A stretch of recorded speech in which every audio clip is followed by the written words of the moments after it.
Hello എല്ലാവർക്കും റാണീസ് റെസിപ്പിയിലേക്ക് സ്വാഗതം.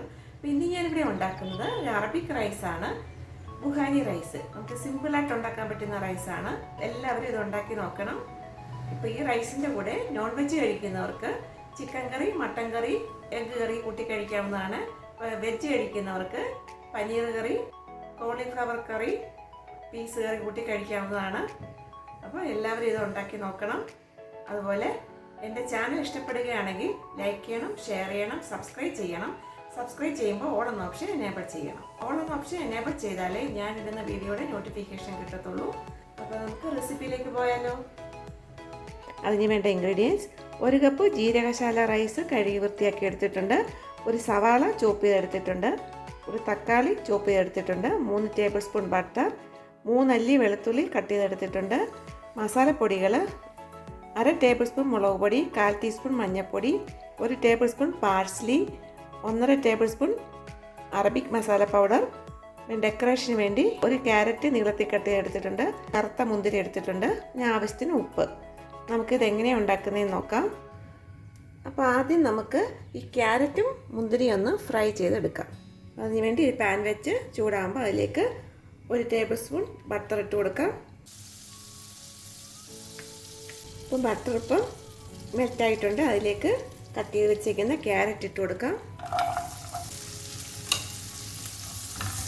നമുക്കിതൊന്ന് ഷാലോ ഫ്രൈ ചെയ്തെടുക്കാം.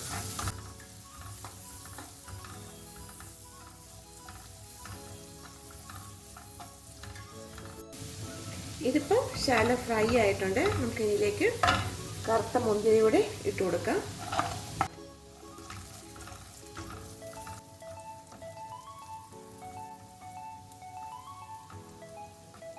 ഇതിപ്പോൾ റെഡി ആയിട്ടുണ്ട്. നമുക്കിനി ഇതിൽ നിന്ന് എടുക്കാം.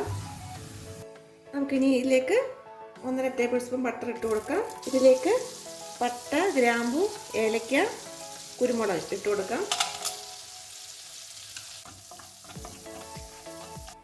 ഇതിലേക്ക് വെളുത്തുള്ളി ചോപ്പ് ചെയ്ത് ഇട്ട് കൊടുക്കാം.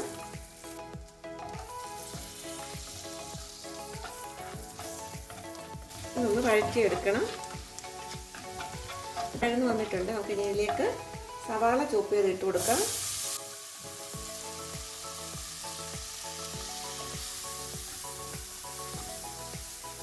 സവാളയും വെളുത്തുള്ളിലേക്ക് നന്നായി ഒന്ന് വഴറ്റിയെടുക്കാം. സവാളയും വെളുത്തുള്ളിലേക്ക് നന്നായി വഴന്ന് വന്നിട്ടുണ്ട്. നമുക്കിനി ഇതിലേക്ക് തക്കാളി ചോപ്പ് ചെയ്ത് ഇട്ട് കൊടുക്കാം. നന്നായി ഒന്ന് വഴറ്റിയെടുക്കാം. ഇപ്പോൾ തക്കാളിയും സവാളയും വെളുത്തുള്ളിലേക്ക് നന്നായി വഴന്ന് വന്നിട്ടുണ്ട്. നമുക്കിനി ഇതിലേക്ക് മസാലപ്പൊടികൾ ചേർത്ത് കൊടുക്കാം. ആദ്യം നമുക്ക് മഞ്ഞൾപ്പൊടി ചേർത്ത് കൊടുക്കാം. മഞ്ഞൾപ്പൊടി, മുളക് പൊടി നന്നായി ഒന്ന് മിക്സ് ചെയ്യാം.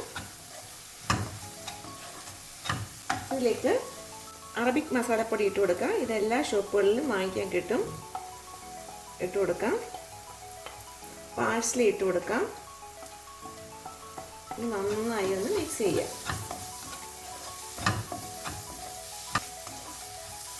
പാർസ്ലിയുടെയും അറബിക് മസാലയുടെയൊക്കെ നല്ല മണം വരുന്നുണ്ട്. നമുക്കിനി ഇതിലേക്ക് കഴുകി വെച്ചേക്കുന്ന ജീരകശാല റൈസ് ഇട്ട് കൊടുക്കാം.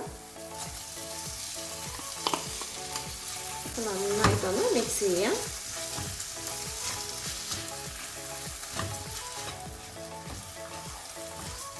ഇനി ഇതിലേക്ക് 1 കപ്പ് റൈസാണ് എടുത്തേക്കുന്നത്. അതിന് 1.5 കപ്പ് വെള്ളം ഒഴിച്ചു കൊടുക്കാം.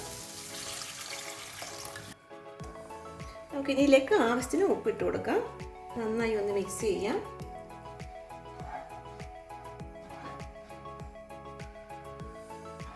ഇത് ഒന്ന് വേവാൻ വേണ്ടി 20 മിനിറ്റ് അടച്ചു വെച്ച് കൊടുക്കാം.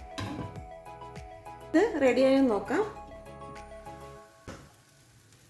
ഇതിപ്പോൾ നല്ല വെന്ത് റെഡി ആയിട്ടുണ്ട്. ഇതിലേക്ക് ഫ്രൈ ചെയ്ത് വെച്ചേക്കുന്ന ക്യാരറ്റ്, ബ്ലാക്ക് മുന്തിരി ഇട്ട് കൊടുക്കാം.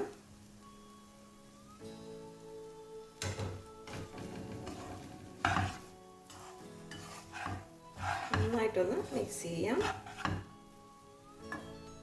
ബുഹാരി റൈസ് ഇവിടെ റെഡി ആയിട്ടുണ്ട്. ഞാൻ സെർവിങ് പ്ലേറ്റിലേക്ക് എടുക്കട്ടെ.